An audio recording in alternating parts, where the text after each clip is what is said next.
আসসালামু আলাইকুম, সবাইকে জানাই ঈদ মুবারক। আশা করি সবাই অনেক ভালো আছেন। বরাবর মতো আজকে ঈদের নামাজ পড়তে যাচ্ছি সকালে, তবে আজকে একটু দেরি হয়ে যাচ্ছে। আর এমনিতে এটা কুরবানি, আর কুরবানির যে বৃষ্টি আসবে না এটা তো হয় না, তবে বৃষ্টির কথা চিন্তা করে আকাশের দিকে বারবার তাকাচ্ছিল। সকাল থেকে যদিও আবহাওয়াটা অনেক ভালো ছিল, আর অবশ্যই এলাকার ভাই ব্রাদার মুরব্বীরা কোনো না কোনো একটা ব্যবস্থা করে রাখছে। তো চলুন আমার সাথে ঈদগাহ ময়দানের দিকে যাওয়া যাক। আর আজকে কিন্তু মামা, চাচা, খালু, বন্ধু বান্ধব, আত্মীয় স্বজন যারা এলাকার বাইরে থাকে তাদের সাথে সবার সাথে আজকে দেখা হবে ইনশাআল্লাহ। আলহামদুলিল্লাহ, গেটের প্রথমে কিন্তু দুই সাইডে বেলুন দিয়ে অনেক সুন্দর করে সাজিয়েছে, তবে সাজিয়েছেন আরো অনেক কিছু। তো চলুন একটু সামনে গেলে আরো অনেক কিছু দেখতে পারবো ইনশাআল্লাহ। বিগত কয়েক বছর আগের থেকে গত 2 বছর ধরে যারা আমরা নামাজ পড়তে আসতেছি, অনেক পরিবর্তন কিন্তু দেখতে পারতেছি ঈদগাহ ময়দানে। তবে সামনে আরো পরিবর্তন দেখতে পারবো ইনশাআল্লাহ। আর হ্যাঁ, এই পরিবর্তনের পিছনে কিন্তু অনেকজনের শ্রম, বুদ্ধি, মেধা এবং অনেকেরই কিন্তু পারিশ্রমিক টাকা পয়সা দিয়ে কিন্তু এগুলো পরিবর্তন হয়েছে আলহামদুলিল্লাহ। তবে এবার একটু অন্যরকম সাজিয়েছে গেটের প্রথম। আর আজকে কিন্তু আমারই দেরি হয়ে গেছে, আমি একদম সবার শেষের কাতারে। আমি কিন্তু সবসময় 2 নাম্বার কাতারে থাকি। তবে যাই হোক, সামনে কিন্তু এলাকার ভাই ব্রাদার সবার সাথে দেখা হয়ে গেল, ঈদের মোলাকাত এবং ঈদ মুবারক এখানে করে নিলাম আলহামদুলিল্লাহ। হ্যাঁ, এটা কিন্তু আমাদের সুবন্দি কবরস্থান।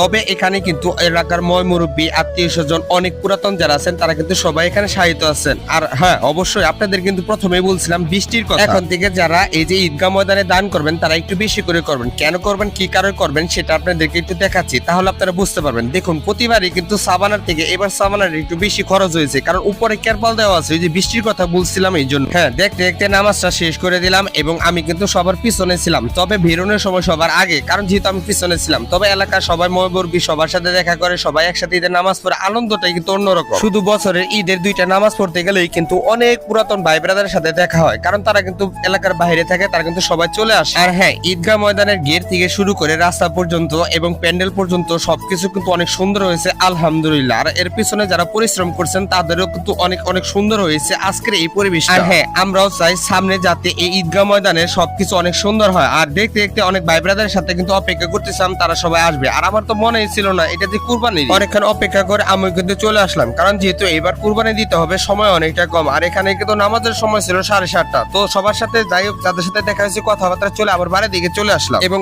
অবশেষে স্পেশাল ঈদ মোবারক জানাতে চাই যারা এই ঈদগাহ ময়দানটা অনেক সুন্দর করে সাজিয়েছেন, অনেক পরিশ্রম করছেন, অনেক বুদ্ধি দিয়েছেন তাদেরকে, কারণ তারা কিন্তু পরিশ্রম এবং বুদ্ধি দিয়ে না করলে কিন্তু এত সুন্দর আয়োজন কিন্তু হতো না। গত কয়েক বছরের থেকেও কিন্তু এবার অনেক সুন্দর সুন্দর হয়েছে। এবং আপনাদের কাছে আমাদের বিনীত অনুরোধ, যাতে সামনে আরো দিনগুলো অনেক সুন্দর হয় এবং অনেক টাকা পয়সা তুলো যাতে এটার উন্নত হয়।